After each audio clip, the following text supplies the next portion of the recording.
Hey, this is Adewale Ademiwa from stresstherapist.net, and today we're going to learn the number one secret for stopping what other people think about you from affecting you so drastically and so easily.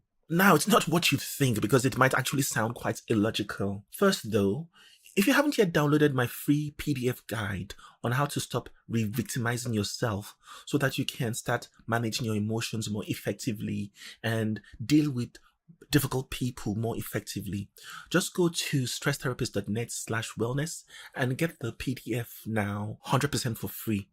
So the key to stopping yourself from becoming overly bothered about what people think about you is to build two specific defense layers. I'll explain. So one of my clients told me about being triggered in a very negative way by something her tutor said to her. It reminded her of things people said to her in the past about not being good enough. And it made her think about how many people in her life never really see the importance of the things she does. But what did her tutor say that was so triggering? You see, my client's normal pattern was to generally put herself down a lot. So in getting the feedback from the tutor, she was amazed when the tutor said that in all her exams and tests, out of all her students, she was the best student that this tutor has ever had. So someone praised her and it triggered a negative feeling. She was surprised by the reality that there's actually a positive coming my way. But then the shock of being triggered and remembering all the years of being put down by people in her life. She remembered being put down in school, in certain reactions with certain people. She remembered being put down in certain interactions with family members who don't see the importance of the things she was doing.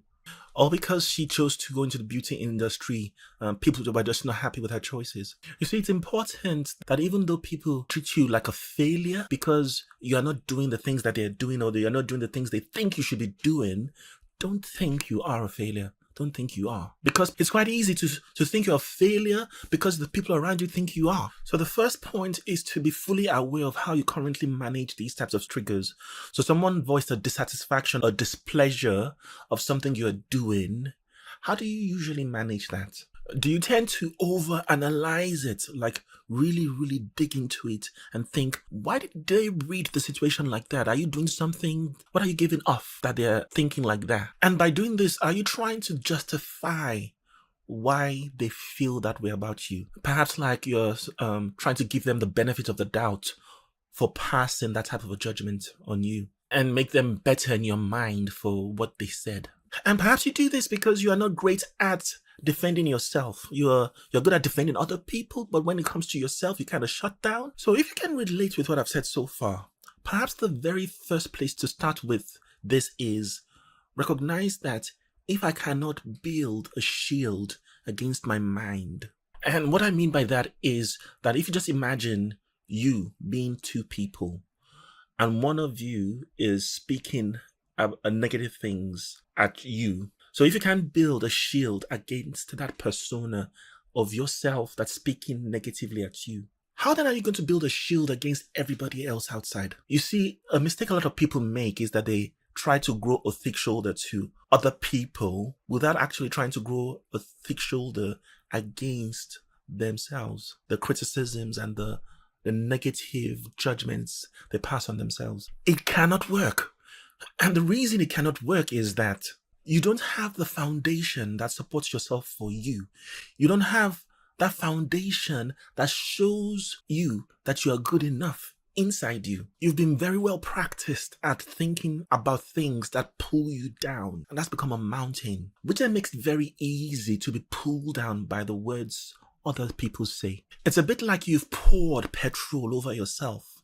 So when someone lights the match, you catch fire so easily. And so the goal here then is to build two defense layers. The first defense layer would be building a defense against yourself, which I know is an ironic thing to say because how can you build a defense against yourself? So you've got to build that defense against yourself. And then when that defense against yourself is strong, then you find that the defense against other people's criticism will become strong as well. Because now you have the capacity to build that defense against other people's judgments. So this brings us to the question, how do we practically build a defense against ourselves? One of the very best ways of achieving this is to balance out the criticism of yourself with the praise of yourself. Note that I'm not saying that we need to get rid of the criticism, because sometimes criticism could be a good thing, because we will have to criticize ourselves, perhaps to not let ourselves go, to dress properly, to look good. However, if the only thing you do in your life is criticize yourself,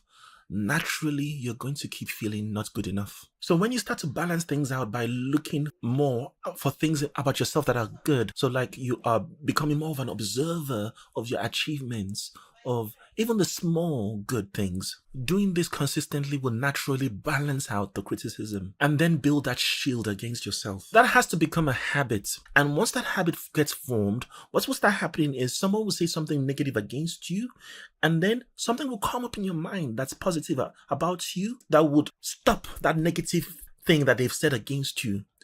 Instead of what happens now, which is someone says something negative about you, you agree with what they've said and start using what they've said to chastise yourself within yourself. So really today I want to encourage you to become a strong observer of the things that are good about you, even the little things. Become a master at observing those positive things so that you can become stronger at stopping the negative people in your life from pulling you down. Again, if you haven't yet downloaded my free PDF guide that will help you discover a secret to changing your life forever and give you control over every aspect of your emotion, just head over to stresstherapist.net/wellness and get your copy of that guide. I'm sure it will help.